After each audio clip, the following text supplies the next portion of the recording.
Hey. Welcome to Politics and Pan. It's Saturday. We normally do this on Thursdays, but it's a lot going on politically, so we got to make a little bit more room. Mm-hmm. Today, I have Miss Tashiana Tucker. I said that right? You sure did. It's just Yeah, reading. that's what I'm talking about. We want to make sure I don't mess it up. Candidate for State Board of Education, District 4. How are you doing today, Miss Tucker? I am blessed. I'm excited to be on here politicking with Penn. I'm fresh off a meet and greet with some precinct chairs, so I just wrapped that up. But I'm feeling blessed. I'm excited to connect with your audience and share a little bit more about myself, why I'm running, and why I'm the best woman for the job. That's all right. That's all right. So tell us a little bit about you, who you are, where you're from, what made you get into this. Like, running Mhm. for office is, it's a pretty big deal. So it's a large commitment. It is. It's a large commitment. It's a heavy mantle to pick up, especially after State Board of Education member Childs. She's been doing some phenomenal work in Austin on behalf of the students in District 4. So it is a heavy mantle to carry. But I feel prepared because I've been doing this work alongside her. I had the opportunity of being connected with Stacy in 2023 when I brought her out to speak to my parents and my students and make sure that they were educated on what's happening in SBOE. I feel like a lot of people just don't know what the State Board of Education does, how it Mhm. impacts their students. I think in general, as Black people, or just at least the younger generation, we get outraged about the hot topics and when they're killing us and when they're erasing us, but we miss these smaller opportunities to have a voice in the lives of our children and how they're being cultivated. So I met her back in 2023. I brought her out. And since then, we've done quite a few town halls where I've been equipping my parents that I teach at my school on how to be an advocate, how to make public comment. This is what they're writing in the curriculum, but you can have a say so, you can speak up and things like that. And I've been having the honor to work alongside her and support her efforts, helping with some of them blue bonnet revisions, going up to Mhm. Austin, sitting in State Board of Education meetings and hearing how they talk about us when we're not in the room. So that's how I got started in this work, just literally wanting to be a servant and wanting to better equip the parents that I was serving. But since then, it has blossomed, still more so behind the scenes, but it has blossomed in a way that I've really been, just been able to be a dry sponge and soak up everything in the room and learn as much as I can so I can carry it back to the people that I serve. A little bit more about me. I am a Mhm. teacher. I think I mentioned that. I teach math. Math is my jam. I've taught anything from sixth grade math all the way up to calculus. I love it. And I think it's very important for our Black children to have access to strong math skills and strong math teachers because the data shows that we perform lower in those areas. And it's not a matter of capacity, it's just a matter of them feeling like it's accessible to them. So that's the charge I picked up when I started teaching in 2020. I'm like, this is what I'm going to teach. I'm not going to just, go to social studies, even though I love history. I'm going to do Mhm. math because I had a strong math teacher and she changed the game for me. I'm also a mother, and myself, I have 3 children. I'm a blessed and blended family. So I represent, what's going on in Texas. It takes a village, and I'm a proud villager to my Yeah. 3 babies. I'm also a wife, and that shapes how I show up in the classroom and things like that. But above all else, I'm a servant and I'm an advocate. And it's the work I care deeply about. Like I mentioned earlier, education changed the trajectory of my life. I've been sharing a little bit about this on my page, but I could list off 40 statistics that describe my childhood. The two biggest ones I'll say is I am the daughter of an incarcerated parent, and my Mhm. mom had me at 16. And all of that really shaped and colored my lens and how I showed up in the world. I am smart and was smart then, but I walked in school every day with an invisible backpack. I had my school books, but I also had just the weight of the world. We talk about these statistics in theory, but when our students are really living it out, it shows up with them in the classroom. So I was one of those. I was passing the test though. I was passing the test that they assigned. So my teachers took me under their wing and they're like, you're smart. You got all of this going on, but you're smart and it doesn't have to define you. And that literally changed the game for me. It changed the trajectory of my life. So I always knew that I was going to be an educator, because it took those few teachers to believe in me for me to be a first generation everything, to go to Spelman and do all the things. And I don't take that lightly. I think my Sankofa is kind of like my motto. You got to reach back and bring them forward. So I love that I've dedicated my life to education into the classroom, because it is the greatest vehicle of opportunity and change. And we don't get too many opportunities, at least not in systems. Yeah. And education is, it's the first system that we introduce to our youth, a first societal system, and it's either going to break them or build them. And for me, it took somebody to know how to work around the system for it to build me. And I could cry right now, but I feel strongly about that being disgusting. We shouldn't be relying on someone knowing the back end or how to work around to support our children. The system needs to support their growth. It needs to tell them that they're capable, that they're able, not that they're on a path to failure because they didn't pass the STAR test or whatever the case may be. So that's my work. That's my why. That's why I do it, and that's how I do it. That's all right. That's all right. Where did you first start teaching at? I first started teaching in the Sunnyside area. So I'm relocated to Houston in 2019 in the middle of the pandemic. I started my teaching career during COVID, my official teaching career Yeah. during COVID. So I taught at a campus in Sunnyside. I taught eighth grade algebra one. Oh, okay, okay. Mm-hmm. Yeah, I was a teacher during that time, and Mm-hmm. I started teaching before COVID, and my students before COVID they had a lot more vigor. They were a lot Mm-hmm. more excited about school and stuff Mm-hmm. like that. But after COVID, they were visibly different. Their demeanors were different. Their yearning for education was different. Just the Mm-hmm. entire structure of their lives were like upended. Mm-hmm. And a lot of them had a tough time dealing with that. Like as a teacher, like how did you like work through that? Like, and how do what's your advice to other black parents about like Mm-hmm. the lack thereof of, I guess like mental health resources that are available to be able to help these kids with the transition from Mm-hmm. like missing that gap, right, That of gap, like yeah. in-person instruction and just that community that was lost and things like that. uh Mm-hmm. what would you tell a parent that is dealing with somebody whose kid was maybe in early school ages during that time? Mm-hmm. That's actually the population that I served last year. So I taught sixth and seventh grade math last year, meaning 6 years ago when COVID was kicking off, they were starting their educational journey. So when Hmm. the foundation is supposed to be laid and they're learning how to show up in the classroom, all the routines, all of those things, the system things, that they get acquainted with, that those first 2 years was disrupted. Yeah. And I do see how that shows up for them in the classroom. And I love my students. Their potential is limitless. But me as someone going the extra mile, it took that. It took me to say, y'all are going to learn how to critically think. Y'all are going to learn how to question. Y'all are going to be inquisitive. And I'm going to nurture that. I'm not just going to let you stop where the buck draws and, rely on AI or type it in your computer or just count yourself out and only see a future of a streamer. Not that, we on a stream right now and the work you're doing is important. I'm not negating that. But I think because they grew up in this like very digital age, they Hmm. don't have the opportunity to hold up a mirror to themselves, or nobody's holding a mirror up to them and say, hey, wait, you got ideas, you have Hmm. opinions, you have thoughts, you have questions, and all of that is valuable. And when you engage with a student in that way, that is when they begin to start to cultivate their own politics of self. And when they start to believe in themselves, and when they start to believe in themselves, that's what translates to the classroom when you say that loss of vigor.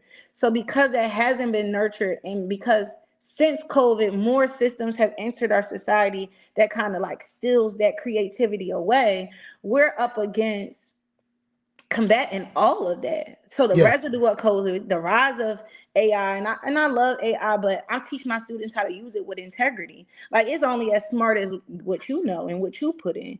They didn't Hmm. come up with all those ideas. Somebody fed it and now it's feeding it out to you. But what if you decided to think a little bit longer and birth something that AI could never birth? Yeah. Like I try to show them that it regurgitates another man's ideas, and your ideas is just as valuable. So I would encourage parents, honestly, to be as engaged with your student as possible. And as a working parent, I understand how hard that is. because Mhm. we're out here trying to survive. This economy is no joke. Gas is through the roof. They're taking free lunches out the schools. They're erasing the kids out the textbooks. So we're up against a lot. You're trying to combat a lot, all while providing a roof for them. But there are resources and there are counselors on most campuses. I can't even say all, but I think that there are so many people doing this work and wanting to help. It's just a matter of voicing it and being vocal and not shying away from advocating for your student.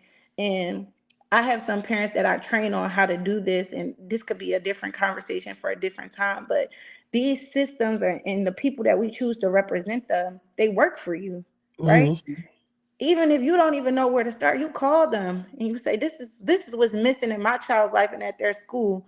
You got to show me where the resources are, because they work for you and that's their job to equip you and intervene on your behalf. So I think a lot of times we just let the people that we elect, or the people that serve in places, we let them skate by on the bare minimum, or maybe we just don't even know. Yeah. But like I encourage my students, I also encourage parents, ask questions. Mhm. Know what textbooks your child's school is using. There's a law where kids and schools have to provide parents with a student, like access to their students' textbook, a parent version, a parent manual that goes along with that curriculum. Ask for it. Yeah. Be involved, be engaged, because when your kids see you stepping up, it's a ripple effect, it's a domino effect. And again, I know it's a heavy lift because I'm a parent myself, I know it. But asking one, two, three, four questions could shift the entire experience for your child. Connecting them with the right person, connecting them with the right mentors, the right affiliates, that can shift the entire trajectory of your child. Because I truly do believe it takes a village, and we Mhm. have people doing this work. It's just about being willing to speak up about it and willing to ask for what you want and demand it. In some cases, demand Yeah. what you and your students need. Especially our babies that have IEPs, and that's a whole spectrum from needing intervention to needing acceleration. We have gifts and talents in our community. Our babies aren't just struggling. Some of them are beyond thriving and bored because their schools don't have the resources to accelerate them. IEPs are a spectrum. Tell them, test my baby for GT, and then get my baby what they need to be cultivated, even at a higher rigor, because they deserve it. So that would be my ex to parents, and partner with your school counselor. School counselors make the world go round. They, like, a school can't even function without them. We went through a training. Like I said, I'm still in a school. We went through a training recently, that if we weren't complying with what the school counselor was asking of us, the school would close. Like, Mhm. no kids would even be allowed to be in there. So school counselors really take their job very serious. They work hand in hand with the state to make sure that we're in compliance with a lot of things, and they have a lot of access to resources. We cannot be scared to ask for what we need. Ask not, you have not because you ask not. Mhm. And that stigma of feeling less than, or feeling like you're going to put a label on your baby, or on yourself, on your family. I feel that, and that's real. But you also don't want to count yourself or your child out because you didn't want to ask. So that would be my unction, my charge to parents, for sure. Okay, I can dig that. Now, like, because former SBO, since Stacy stepped down, it Hmm. triggered your election.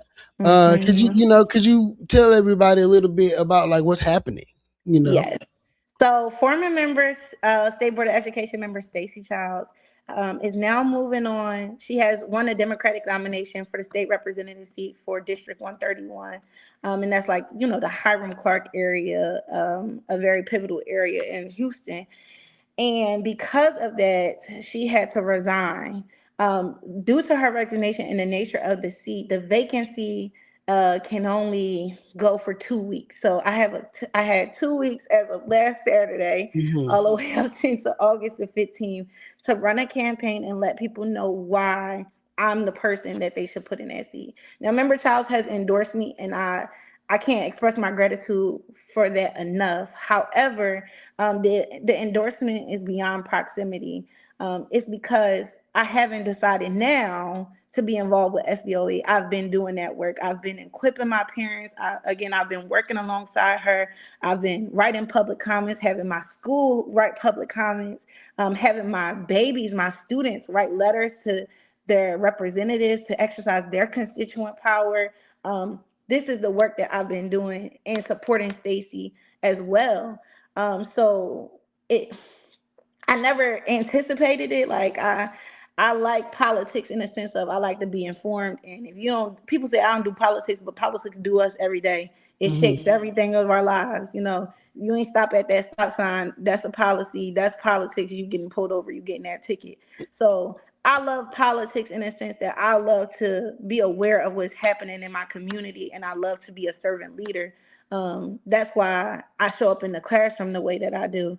But policies influence me. They influence how I can show up for my students and what I have access to ensure that they feel seen and heard and that they feel prepared to take on the world. So when I realized that it was a no-brainer for me to get more involved with SBOE and be aware of what was going on. So since Stacy triggered that, I have again, this is 7 days now, Yeah. 7 days into election day.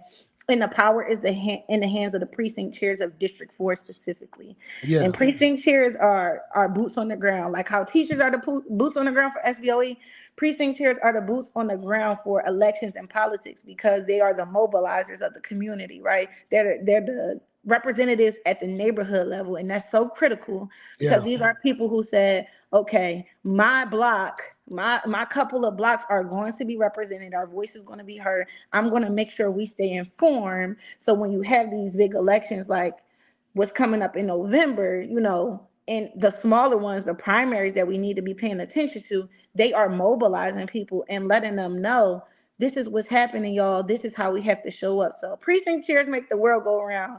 And then in 7 days, Yeah. hopefully they make my world go around. Because I'm really excited and on fire to not do this work, but to continue this work. Because like I said, I've already been doing it. And yeah, that's where we are. And we thank Member Childs for her service. I don't think a lot of people even knew what SBOE was before she brought so much I wouldn't say recognition, but just more light to the work. Yeah. A lot of times when I'm up at SBOE meetings, there's people testifying, and again, they look nothing like me or the kids that I serve. Yeah. And it's like, why is that? We got some retired black and brown people who are vocal and care, but they're not always aware of testimony days. They're not always aware of what's going on. So really, I look forward to being able to collaborate in that way and bringing our voice to Austin and working alongside the precinct chairs to organize, some busing up to Austin on testimony days so that our voice and our concerns can be heard because it does make a difference. It's just like right now we're not represented on the scale that we should be. Yeah. Oh, that's real. Now, once you are, Lord willing, elected, Mhm. um, when would you have to run for reelection again? So what's going to happen is the precinct chairs give me their Democratic nomination Hmm. prayerfully. I will appear, if I'm not mistaken, I will appear on the November ballot. Hmm. And then depending upon what the other party is doing, that'll kind of really determine what's next. Yeah. So Stacey just technically won a re-election, but she went unopposed. So she has a 2-year seat that she was about to walk into. So Hmm. that's what that would look like for me prayerfully. Okay. Okay. Lord willing, we throwing them up there. We are. Get them up Yeah. there, y'all. So like it's crazy right now, right? Like there's a lot of bipartisanship going on, like and as far as even within the party, right? There's intra-party fighting, like different schools of thought about like where we should be, like as far as like education is concerned. Like Mhm. how do you plan to like to deal with that, right? And what I'm saying, the things and to push forward the things that matter to you, right? And the things that Mhm. you feel like are pertinent for the community to be a part of. Like, how do you Mhm. work through that to be able to like get stuff done, to be effective in? Mhm. Well, SBOE has three main functions. So we approve TEKS standards, curriculum, and like TEKS and standards in the graduation requirements for every Texas student. We also approved the curriculum materials and textbooks that can be used in Texas schools. And then we also had the opportunity to approve or deny schools that are recommended to be opened by the TEA commissioner. So that's like the scope of SBOE. And I think that really hits home for, again, your most active parents, and it really hits home for your educators and your schools because they're most directly impacted by the decisions that the SBOE makes. Mm-hmm. My biggest or at least what I've been seeing since doing this work is that a lot of people don't know that that's the scope. A lot of people are enraged about what's happening in HISD with the takeover, rightfully so. A lot of people are enraged about school closures, rightfully so. A lot of people are enraged about just where we are in terms of teacher retention, rightfully so. Mm-hmm. That doesn't fall in the scope of the SBOE. However, um, Stacy, I now worked with her on this. She went beyond that scope and she lobbied across the aisle for a bill to help our lowest performing schools in Texas get more funding to support the learning of our babies that are there. Yeah. And that bill was passed, I believe, $5 million, if I'm not mistaken. That is out of the scope of the SBOE, but with this seat comes a positioning of your voice that you can advocate. And if you want to work hard enough, you can make change and traction in these other areas that people are outraged about by collaborating with other offices, so other state representatives and other senators, if you will. So Mm-hmm. for me, my biggest task is not only to continue to educate people about what exactly the SBOE does and create opportunities for them to rally around that. Like, what's happening in our textbooks, in our social studies curriculum. People are very upset about Black people being erased from textbooks, Mm-hmm. rightfully so. I'm equally upset because if our students don't know where they came from, how do they know that they can triumph over these times now? Yeah. I feel like it's a tactic for us to feel not only be disenfranchised, but to steal our hope.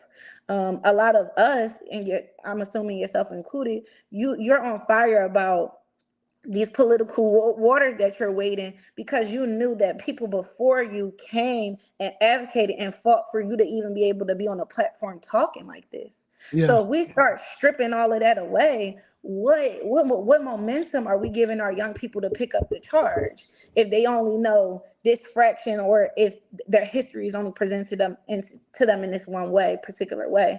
I say that to say I want to really partner with the community and educators specifically for them to see, okay, when we are given this curriculum, I'm going to read through it. I'm going to make the Mhm. revisions because that's what I seen Stacy do.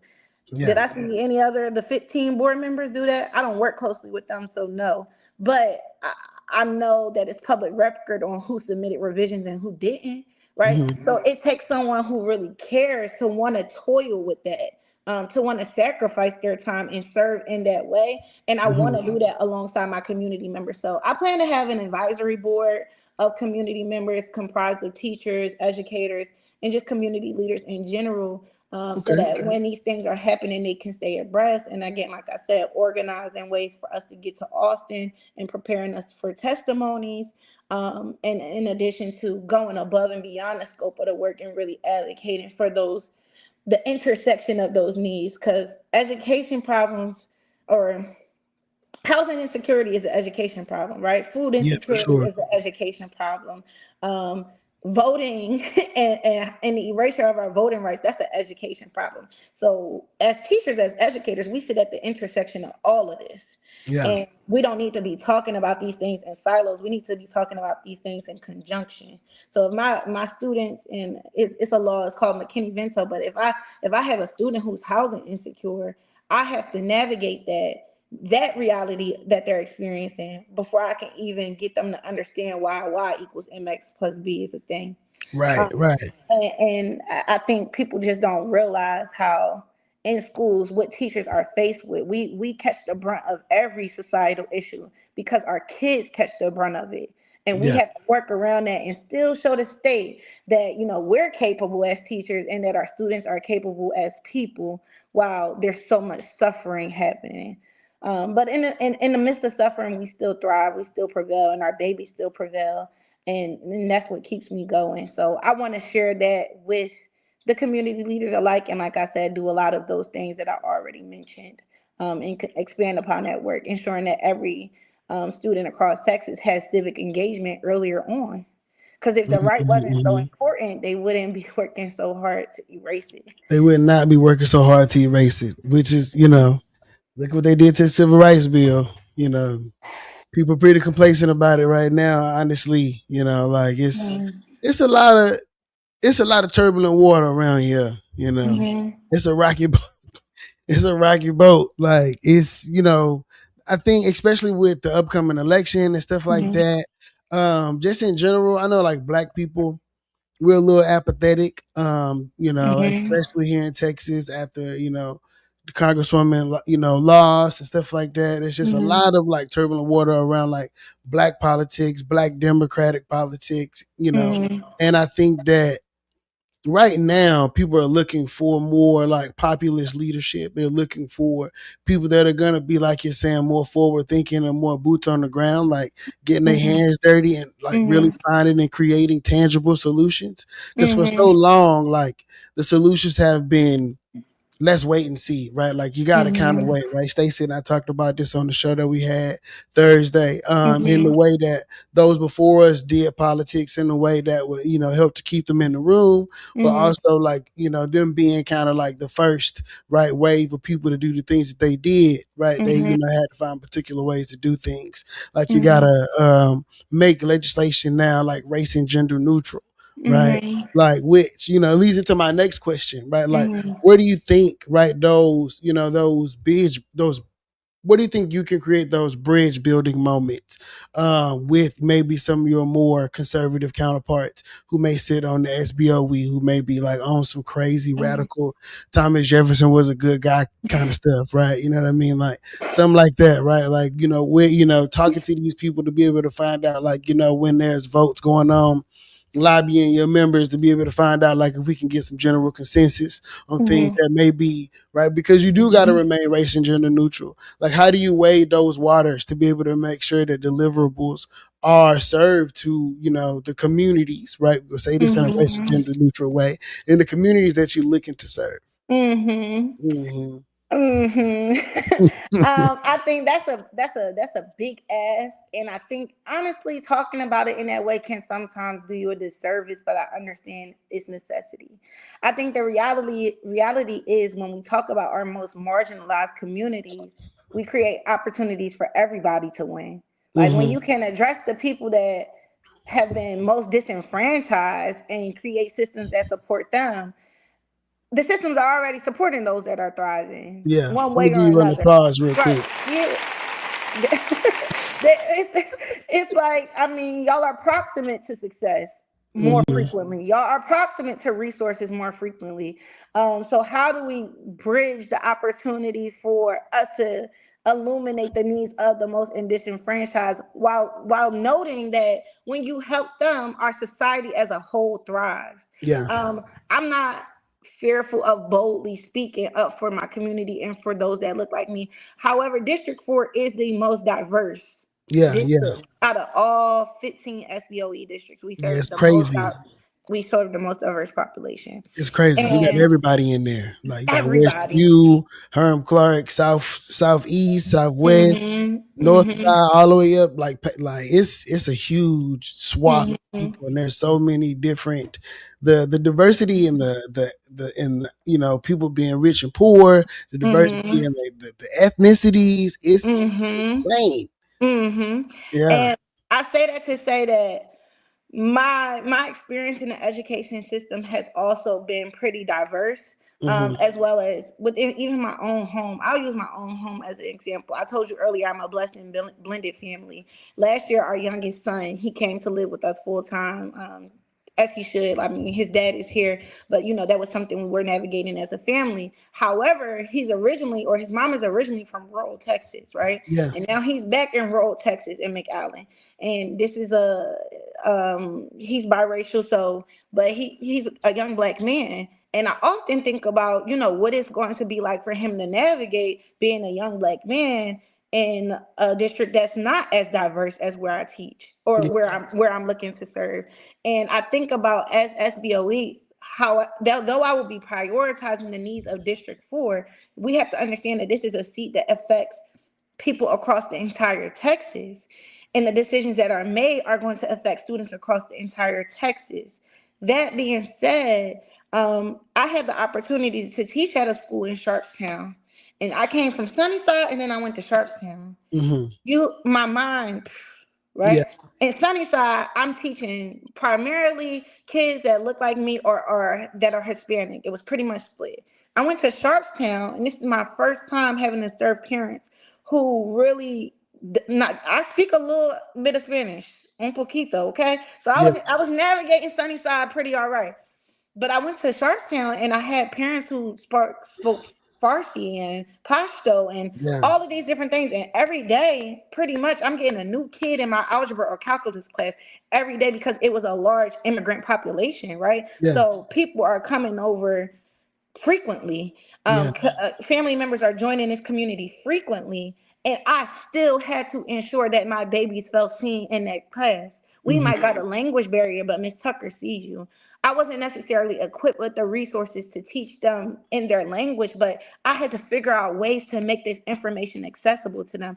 And that is a weight that a lot of teachers carry, but that's the weight that the district is carrying. How do we support the diversity and the needs of all of our children? And when Mm-hmm. we start thinking about them, everybody's going to benefit. Yeah. And I'm not scared to talk about that boldly, and I'm not scared to talk about that firmly. My husband himself, he's been in Houston since he was 18 months old, but he was born in Jamaica. Yeah. And when he got to high school, he was confronted with, like, okay, how do I become a citizen? Yeah. Right? This is not something that was necessarily talked about in his school. He's a proud graduate of Milby High School. This is Mm-hmm. not something that was talked about until you're at the intersection of adulthood. Now it's like, okay, I got to figure some things out. So when we talk about even the immigrant population, we also don't even think about how that affects people that look like us. So I Mm-hmm. think it's just I'm really big on the diversity and the nuances of every child's experience, but I know that it all boils down to one thing: opportunity. Mm-hmm. And I don't say that as a buzzword. I mean that as a philosophy. How are we creating opportunities for these kids to thrive? Yeah. Even when we think about CTE, I'm a proud graduate. My husband has a trade, though. I'm a Yeah. proud graduate of Spelman College. He has a trade, though, and that's how he provides for our family. Mm-hmm. So are we creating access for all of our kids to have introduction to real CTE courses that are going to give them a high quality trade if that's what they want?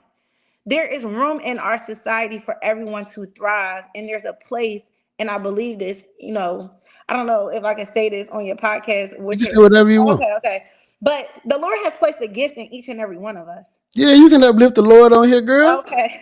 The Lord has placed a gift in each and I'm every not a one of us. Muslim, you know what I'm saying, or a Buddhist or anything like that. Jesus is my homeboy. Amen. Yeah. So Jesus left us all with a gift.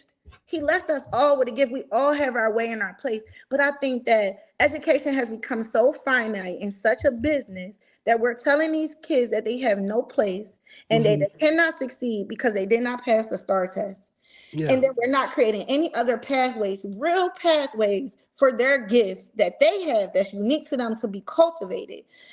Public education is a one size fits all, and I feel that, but it's not fitting most. So if it's Mhm. only fitting this many, then we as the adults who are in charge of the system, it's irresponsible for us to not do something differently Yeah. because this world is dependent on us cultivating them well. We talk Hmm. about being the greatest nation and this and that, a third, and Texas itself is like its own nation, right? Yeah, for sure. The textbooks that we choose, because we buy the most textbooks, are influencing how kids across the nation are learning too. Yeah. Mantle is big, it's deep, it's layered, it's complex, and it sits at the cornerstone of so many lived experiences, some that I probably don't even understand or know, but I have the willingness to learn and to lean into that because I see it in my home. I've seen it in the students that I've had the pleasure of serving, and I Mm-hmm. carry those experiences with me wherever I go through. I think about, it's one particular student. I think about my Abduls and my Marvianas and my Summers and my Graysons. I think about all of these kids when I'm in these rooms and I'm listening to people talk about them and Yeah. make decisions for them and tell me what they can and can't do. When I work with them, I know what they're capable of. Yeah. But the resources you're giving them though are not sufficient, and that has to change. And the displacement of them. So, even some communities are getting more. When I say some, even I say even within our Black communities, there's some parts of Houston that, are being saturated with resources, and then we're leaving other communities where we live destitute as well. Mm-hmm. So that's my mission, that's my charge, and that's where my heart is about the work. I mean, hey, I guess one of these. So you graduated from Spelman. I did. Did y'all First have to wear a generation. uniform? Did we have to wear a uniform? Yeah. No, I will say we had some kind of respectability politics though. If you're talking about like the no bonnet thing. Well, no, somebody. So Oh. I had I went to a coffee tasting the other day. Shout out my boy Marty.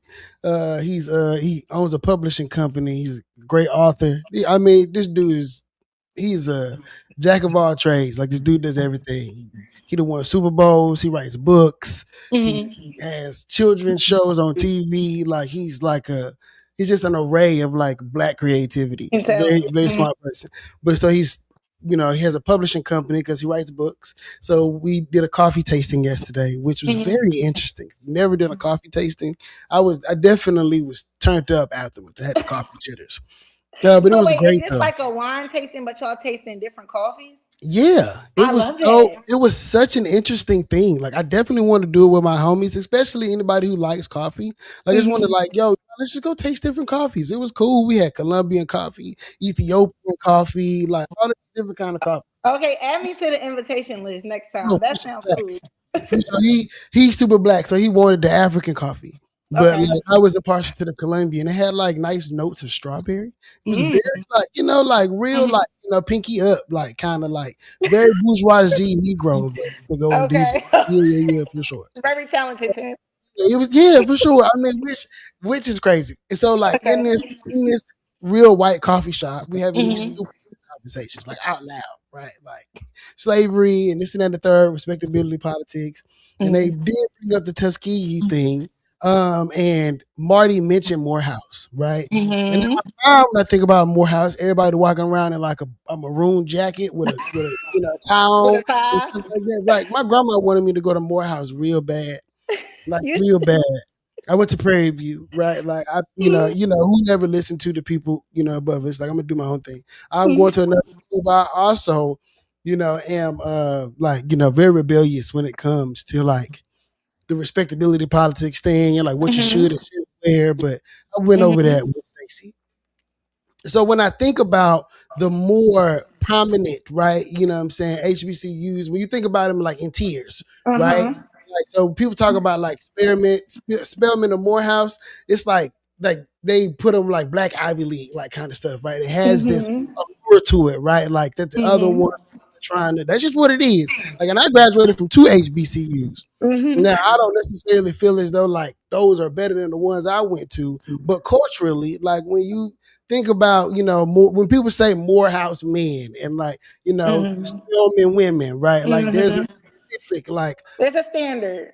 right type. You know what I'm Mhm. saying? So that standard makes me feel like y'all wore uniforms, right? Listen, we did not wear uniforms. I get it though. And believe it or not, I really wanted to go to Howard. I Mhm. don't think I mentioned this earlier, but I was raised in Philadelphia. Okay, So I okay. really, Good really, Scotch really, blood. yeah. But That's Houston is home now. This is where I met my husband, where I okay. got married, where I serve in my church, where I bought my home. Like Oh, where do you Houston go to has. church? I go to Time of Celebration Ministries. Hmm. Okay, right, all Yep. right. My Praise the Lord. pastor is Dr. Jacqueline Flowers, JC Flowers, and then Jerry Flowers. Okay. Shout So out to the yes, flowers. shout out to the Flowers. Yeah. It changed. Being in that church has changed my life. I don't even think I would be bold enough to run for this had I not been discipled by them. But that's another story Shout out. Shout for out. sure. Praise his name. Praise his name. For Yeah, sure, yeah. for sure. So, It I said that to say that me, again, being first generation everything, coming from the hood, I was mhm. like, so I'm not going to Spelman. They're bougie, they're this, all of the things that people silently talk about on the other side of respecting it and having such regard for it. Mhm. Spelman changed my life though. Like I'm the first person in my family to be able to go out of the country because of Spelman. Like I Yeah. didn't grow up with a passport traveling. My first time on a plane was going to Spellbound, and I kid you not. I said this in my junior class council speech. It's the only reason why I know the number. My mom spent her last $93.36 to buy me a Spirit flight to go.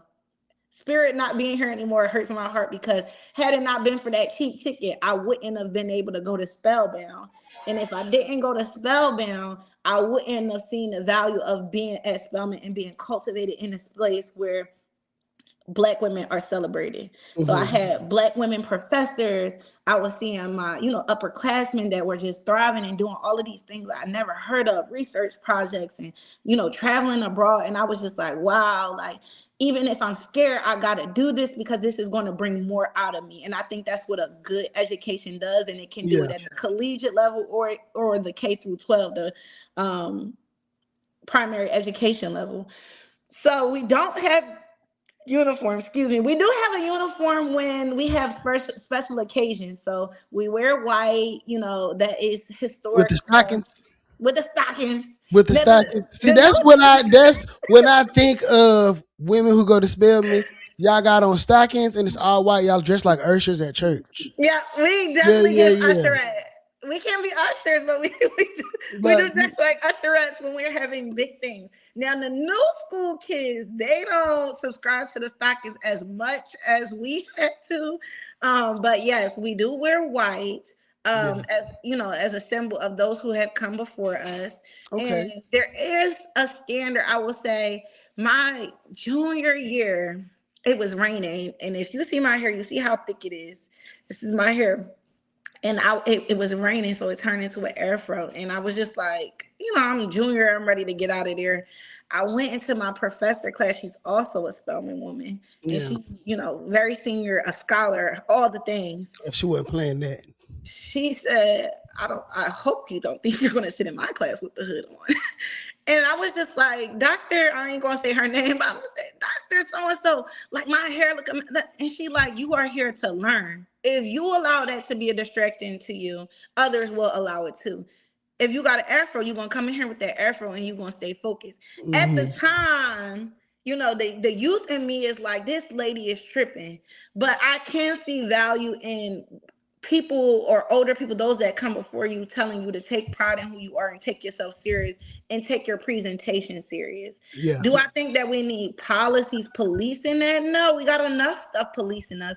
But I think that should speak more to the culture of the school. Like most people, at least at the time that I went to Spelman, there was a culture of excellence and a culture of pride cultivated. So we went to class dressed. Yeah. We went to class prim and proper, Market Fridays, putting on our best outfits because it was the culture of feeling seen and celebrated there. Yeah. So I think with that policy, that's just kind of made me think about, like, well, are y'all cultivating that so that these people feel proud and want to show up as their best selves?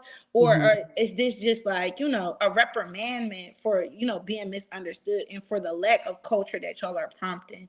Yeah. So short answer, no, no uniform. Long answer, some uniforms sometimes. And I do think, and at my school that I teach at, my kids wear uniform. And on Tuesdays and Thursdays, they have to wear like ties and all of that thing. Look, But that's cool. all my eighth grade boys, they leave school not knowing how to tie a tie. And I No, think it's a that's blessing. important. It is important. I'm a real big proponent of like just black people being able to be free and Mhm. however they want to show up, right? Like, now Mhm. you gotta play, you got like in our conversation we was having yesterday at the coffee tasting. Right, like so going back to Marty, using him as an example, he's one of the Mm-hmm. finest people I know. Mm-hmm. He makes his own clothes, right? Like, Okay. right. So he is inspired by, like, he makes his own clothes based on how he feels, stuff like that, things he's inspired by. But he's an author and he's all these other things. He's a business owner, but I've never seen him in a suit, right? Like he doesn't wear a suit. Uh, Mm-hmm. he does, and we were like, and this being someone who makes their own clothes and doesn't wear a suit, and he was Mm-hmm. advocating for, right, like, more saying like the standard that they're setting is something that, you got to go into this workplace or that workplace, you Mm-hmm. participate like that, which I don't disagree. Mm-hmm. Got to say to him, like, look, use yourself as an example, right? You don't Mm-hmm. fit the traditional, like, professional, right? Look. Like, Mm-hmm. you know what I mean? Like, so, and he's like, his thing was that we like to dress up, we like to dress nice, right? Like, as Mm-hmm. black people, because of the things that were taken from us and things like that.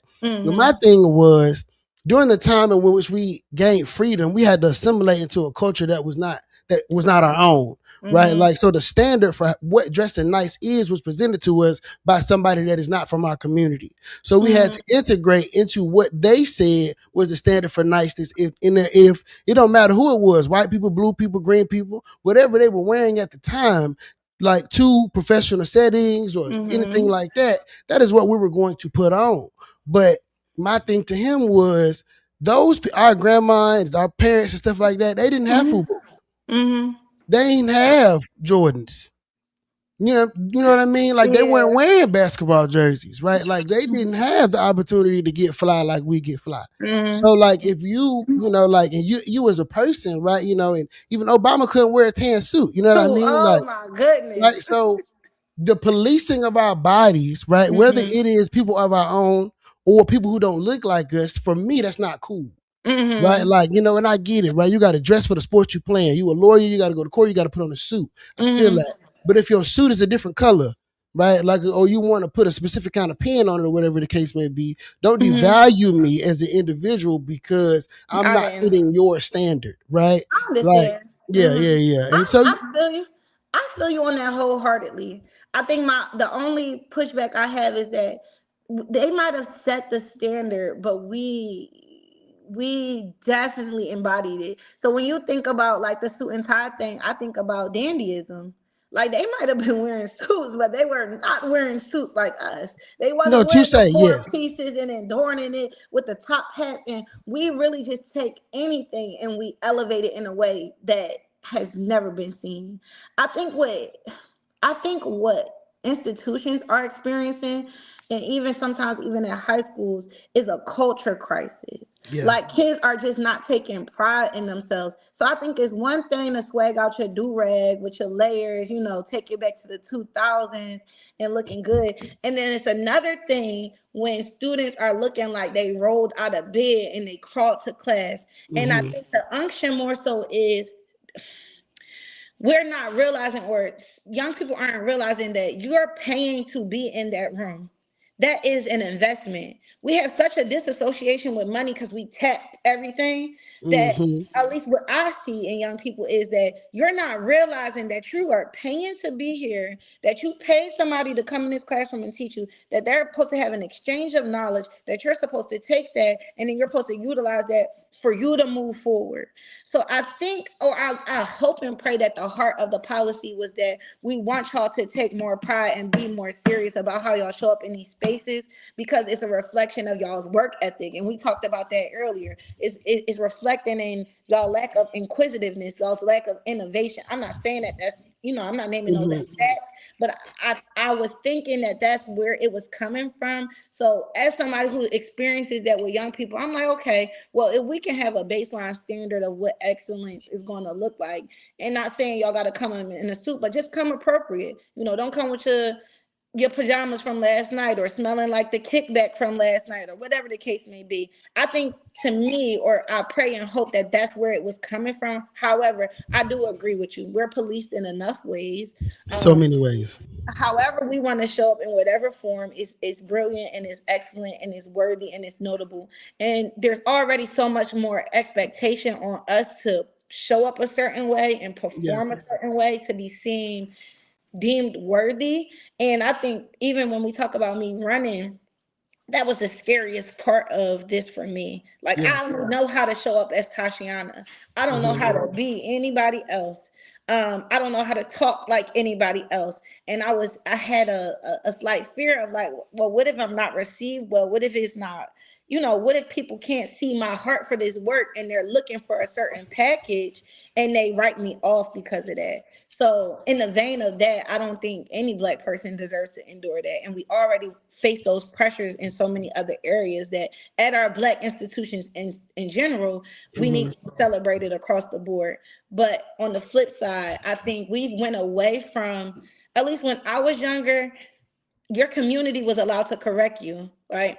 The people on my block, they watched me play, and I had a young mom, so they kept an eye out for me. And if I was doing something wrong, they was allowed to correct me, and I would adhere to that. We moved a lot away from a lot of that communal raising, Yeah. from that, parent passing down that oral history, the griots and just the lineage. We've moved away from that so much that I think some things are being lost. And when we talk about maintaining our history in our textbooks, I think it also translates to real time, like Yeah. maintaining the history of how we show up, and we take suits and we turn it into dandyism, right? Mm-hmm. We Mm-hmm. take Mm-hmm. we take what they were doing over there in England, and we make the bustiers and the corsets look like something. We add Yeah. the satin and the fabric. We take everything and we elevate it. Yeah. So I think for me, that's my heart behind it. If we are doing any correction, it's because you come from excellence, you come from creativity. Don't lose that. Lean into that. Whatever they're giving you, take it and turn it up. I mean, I don't disagree. I went to the state convention in a mauve suit. Um, so I And a totally moth agree. suit. I Yeah, gotta see yeah, this, yeah, Ken. yeah, yeah. I had on a mauve suit. Let me see if I can find the picture. Uh, yeah, so like I am not right. Like for anybody that has more of a conservative thought process about like how their kids could dress, don't listen to me. Yeah, yeah, for sure. Because like I know my Cause I'm daughter. coming through mauve. I'm Yeah, coming yeah, through mauve. yeah. I'm coming through like me. Like I'm not. Mm-hmm. Like I'm not. I am, like I said, if I gotta play the game, I'm gonna play the game, right? I'm gonna play it. Mm-hmm. But at the same time, though, at the same time, I'm coming through like Christian. Like that's the only way I know how to come. Like Mm-hmm. so I'm not like I've tried to fit in before it didn't work, right? Mm-hmm. It made Same. me it made me depressed. Right? I was sad. I'm not gonna do that. Right, right. Mm-hmm. Like if you don't like me, you don't like me. Take me as I am, but don't take me at all. See? Mm-hmm. Look, mauve. Mauve. Clean. Yeah. I'm like, Came through right? clean, Like a Christian. Baptist pastor. Like, I love it. yeah, that's how I'm It's very coming much though. so giving lock those doors. Like, I'm collecting offering. Like I'm not playing at all. Like, but Uh-huh. that's the beauty in, what I'm saying, I think freedom, like, I'm saying, in the Mm-hmm. black mind. It's just like, whatever you would like to be, whoever you are, please be that person unapologetically. And the Mm-hmm. people who love you will love you, and the people who don't like you won't like you. And it's gonna be what it is, you know what I'm saying? Mm-hmm. Because, You can't please them all. nah, God only gave you however much time he gave you, so like Mm-hmm. fretting about how somebody else feel about like what your favorite color is, or maybe you want to have blue hair or red hair, or maybe you did just wake up, you was studying all night and you need to get to class on time and you ain't take that bonnet off and you got to run down there, you look a hot mess. But you feel Mm-hmm. me, like, pull me to the side with love and tell me, hey baby, you know what I'm saying, whoop de whoop. And Mm-hmm. maybe I might receive that a little bit A better. I bit think better. I think that's my thing, right? Like before you Mm-hmm. make a rule, you know what I'm saying, especially in these black schools, because a lot of us, we don't come from people who went to school before and stuff like that. Like, so a lot of this Exactly. stuff is stuff that we have to learn. Learn. Like you gotta Mm-hmm. learn about like these different cultural standards, because my neighborhood and Tuskegee different. Like, Mm-hmm. so, and the people who run in Tuskegee, they might not have never been to my neighborhood. They might come from privileged Black backgrounds, and Mm-hmm. people who are more privileged have to have empathy for those who are less privileged because we don't have the same social experience. And I think Exactly. that kind of, people talk about cultural competency, but you Mm-hmm. got to be culturally competent amongst people of your own race as well, because we Mm-hmm. come from different cultures, whether you're from the north, the south, the east, the west, right? People up north don't say, "Hey y'all, how y'all doing?" a lot like that, right? People from down here go up there and be like, "Y'all rude," but it's a Uh-huh. cultural thing. It's the So like, cultural thing. you know what I mean? Like you got to have cultural competency, and there's cultural competency within Blackness. And I think Mm-hmm. that a lot of the times, especially with older people and those who are in charge, right, they Mm-hmm. kind of get up on their high horse a little bit, and Mm-hmm. they don't realize that we are not monolithic, and they do Mm-hmm. things that may be harmful to those who are uneducated to how society moves in those spaces. I agree. I Yeah. agree. And I think you said it word perfectly. We are not a monolith. And people like to do that to us. As Black people, as Texans, like, no, we are all experienced and have been experienced in this world differently and have been socialized differently. Hmm. And as the generation who's leading now, we have the responsibility to pass down that wisdom and impart that wisdom in love and in gentleness. So I agree, and I couldn't agree more. And I think that is also part of the posture that you have to have, or that I have to have when elected as state board of education. Like, we have so much work to do, but if we're not doing it in a way that people feel empowered to be a part of it, then it means a little, it means nothing, it means very little. So I feel like everyone has to know that they have stake and have skin in the game, and that Hmm. their voice has value. Everybody deserves to feel seen and heard and celebrated, and that's somebody who didn't come from a Jack and Jill background, because when you go to HBCUs, when people started talking about Jack and Jill, I'm like, is that a cookie? Like, I didn't I just know. learned about it. I didn't know what that was before Spelman. Yeah. But we within our community also need to be willing to do that lateral, that horizontal work, Yeah, we got right, to get in there. alongside each other, and not always looking to climb up, because that's important, but you have so much talent next to you and you're missing it because your eyes are up here instead of to your neighbor, to your brother, to your friend, to your brethren. So I agree with that, and that's the work that I want to be a part of. And my dog would start barking when we get to the end. It's okay. That's why I close my door, because my dog is relentless. He's relentless. So, all right. So I got one more question, since I know y'all don't wear uniforms. But shout out, no, shout out to the Spill House. Shout out to the Spill House and everything with the Black. You know what I mean? Like Mm-hmm. it's a beautiful thing. Uh, Mm-hmm. so if we have you back on the show a couple years after your election, what do you want to point to and say, "I did this for I my"? did that. Mm, Yes. that's a great question. Hmm. Well, I would love to be a part of supporting with some policy surrounding how we train, or the pathways that we have for new teachers to enter the classroom. So Hmm. teacher retention and teacher shortage is at a high. Teacher retention is at an all-time low, and teacher shortage is at an all-time high.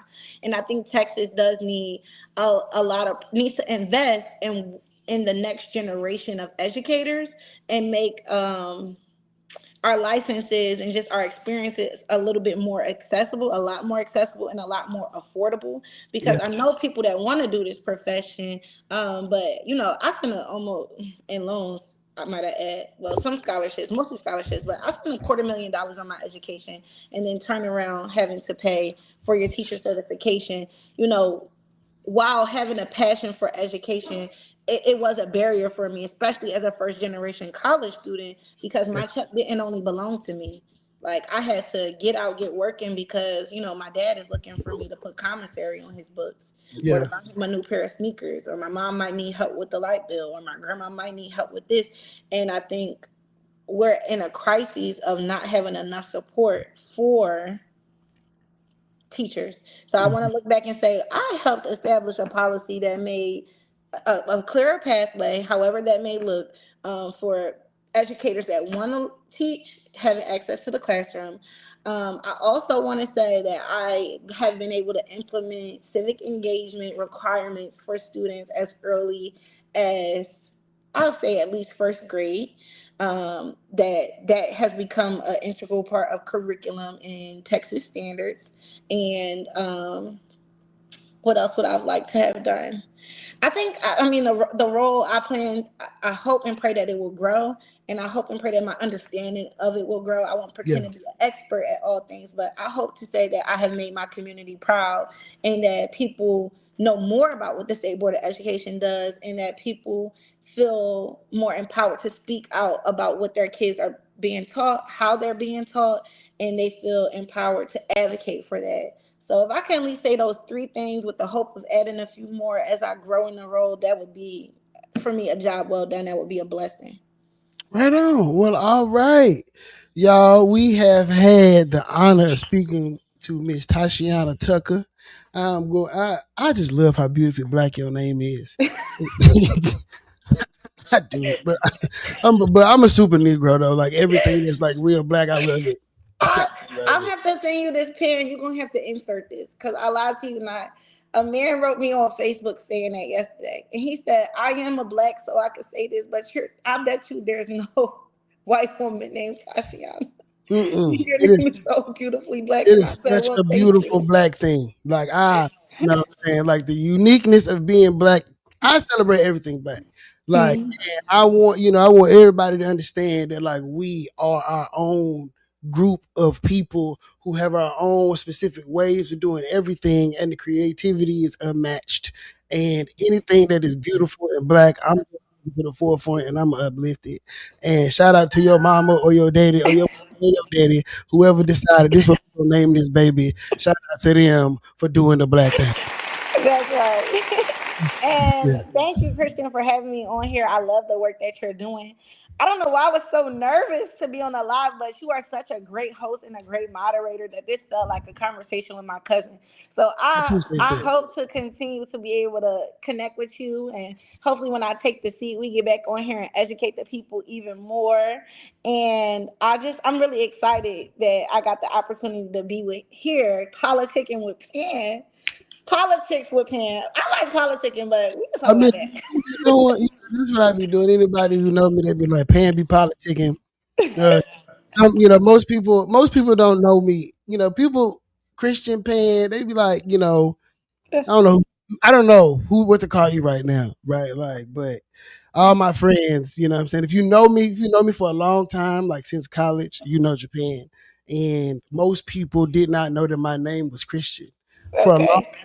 like yeah, in college. If we were in class together, then Uh, you knew my name was Christian. But if you caught me like on the yard and somebody introduced me, like a friend, I'm gonna say this pan. Like where did that's Japan come from? You got to tell the uh, people before we leave. so I'm a military brat. So I Okay. graduated high school. Shout out to Nazi Kinnick. Shout out to all my Kinnick folks in Yokosuka, Japan. I graduated high school there. My dad got stationed there my Mm. senior year in high school. So I Thank lived you in for his Japan. service, Mr. Yeah, you know what I'm Alexander. saying. No, that's Papa Mac. That's Papa Mac. My granddaddy is Alexander, Mr. Xander. Okay. James. Yes. So we moved to Japan. Graduated high school there, which is crazy. I only lived there 2 years, but I've been in Japan since 2008. Okay. Um, yeah, went to school. Went to Prairie View for undergrad. First day of like Panther camp. We all sitting in the room, and everybody saying where they came from. I said I was from Japan. In traditional Negro fashion, they're gonna call you where you from. Hmm. And so some people became, it's people there from Waco, right? Because Prairie View is closer to Houston. So there was a guy named Waco. There's a dude named, Kentucky or whatever.